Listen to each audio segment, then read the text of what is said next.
I am a United States sailor. I will support and defend the Constitution of the United States of America, and I'll obey the orders of those appointed over me. I represent the fighting spirit of the Navy and those who have gone before me to defend freedom and democracy around the world. I proudly serve my country's Navy combat team with honor, courage, and commitment. I'm committed to the excellence and the fair treatment of all. To think that millions of people before me have said that brings chills to my body.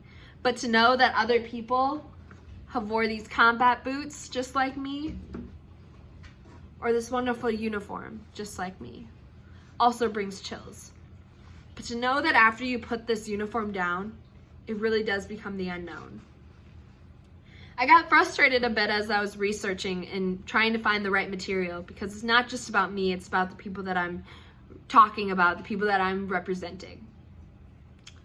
Over 4,065 men and women struggle with homelessness in 2019. And I know some of you may say, well, is it really our problem? Shouldn't the military be doing something for them? Why aren't we doing something for them? I had the same ideas. I had the same thoughts. And to know that we could be doing more, but it's such a pushed under the rug conversation, is really sad. For the next few minutes, I'll be discussing to you why we can do better, how we can do better, and how this wonderful woman changed the lives of so many people. The biggest question is, how does this happen?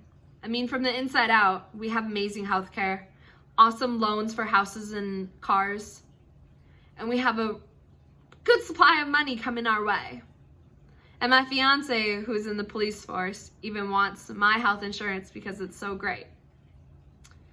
Well, the Alpha Omega Nonprofit Foundation in Memphis could tell you millions of stories about how this can happen, about how veterans can go homeless. In 1987, a woman had her 2 sons return home from the Vietnam War, and they weren't the same. She wanted to find help for them, but she had no idea where to look. When she started looking, she realized there was nothing that she could really do. So she decided that she was going to help them on her own. In 1987, she then made a nonprofit foundation called Alpha and Omega. And she was only at first helping 8 veterans. But now, she has helped over 120 veterans find housing, jobs, and she's helped over 1,000 with any other small things. If you'd like to know more, you can definitely go to alphaomegaservices.com and you can learn for yourself. Remember how I said that, how does this happen? And I mentioned that her son had some mental health disorders? Well, that right there is the reason. If you've ever learned about PTSD, post-traumatic stress disorder, it can be really damaging to the mind and body. If you're wondering, well, how can you have PTSD when you're living in a free country, safe country? It doesn't have to be guns and bullets. It doesn't have to be explosions with war. It can be small things, like waking up and seeing a fan running and thinking that it's a helicopter.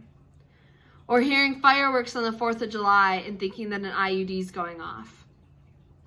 Or the memories that pop up when you're sleeping.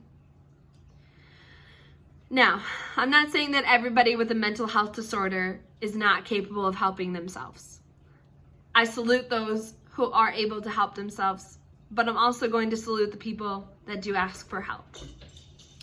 Fort Collins and Aspen Ridge Recovery Center stated in 2016 about some money facts that people have if they have an alcoholism or substance abuse disorder. That's another thing that could affect these veterans losing out on money. As a Navy girl, we kind of do have to learn how to drink, but it's not that smart, right?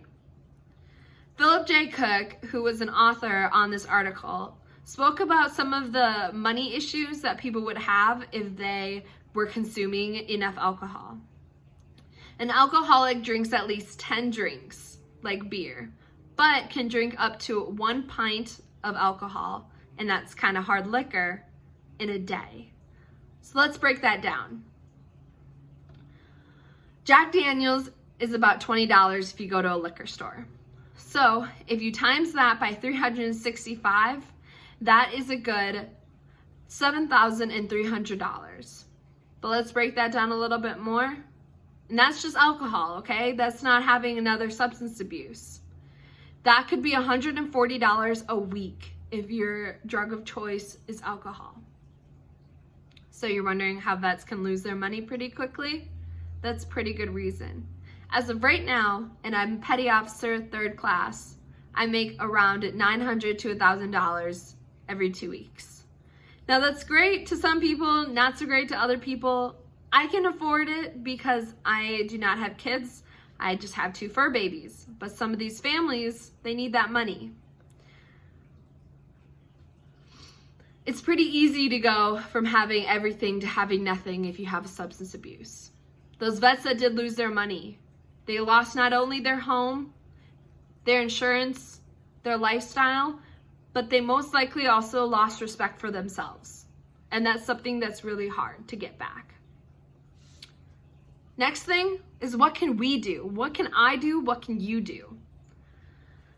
I think everybody just needs to know that anything that they do helps. Whether you go up and smile to somebody, whether you go up and ask them how somebody's day's going, or if you have some extra food that you stop to get McDonald's from, and you don't need it because you said you were going to go to the gym, and you see a homeless person, it does not matter if they are veterans. It does not matter if they look like they're faking it. You're at least helping, and you're kind of helping yourself too.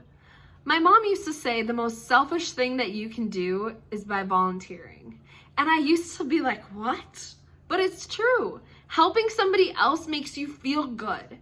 It gets those hormones going. And that's everything that anybody needs. You're showing somebody that, hey, I don't know you. I don't know anything about your life. But I'm going to give you this because I hope that you will remember that kindness. In 2020, the Giving Compass put out an article about homeless, and they said, the vast majority of people do not get back on their feet or for a relatively short time if they don't get support. Did you hear what I said? Support. I hope you think about everything that I just said, because it's gonna work someday. Remember that those veterans, they went to the Gulf, they went to World War II, Vietnam, and what do? We're gonna help them, right?